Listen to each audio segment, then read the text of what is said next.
Buenas, en este video aprenderá a automatizar el abrir una página web con vista dispositivo móvil usando Python. Como primer paso es tener instalados Selenium y el driver correspondiente, en este caso CRAM, y luego hacer uso de importar las librerías a usar. Ahora el paso importante es crear los argumentos de las dimensiones del dispositivo móvil a simular donde se almacenarán en la variable opciones, tener presente que existe una amplia cantidad de celulares y tablet.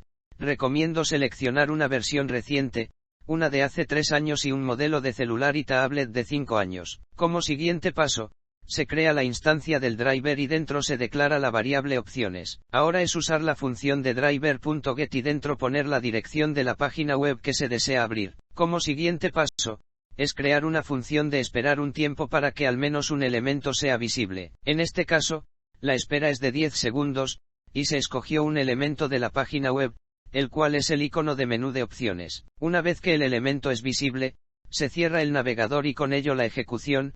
Tener presente que puede poner todos los elementos que desee, que considere son importantes ver en la página web. Ahora es su turno de poner en práctica lo aprendido. El enlace de la solución lo encontrará en la descripción del vídeo. Espero que le haya sido de mucha utilidad el contenido. Por favor suscríbase al canal para estar pendiente de nuevo contenido. Dele me gusta y comparta. Además, si desea apoyo en algo que no se encuentra en el canal, puede poner un comentario el cual será tomado en cuenta para creación de contenido y se le atenderá con la mayor prontitud posible.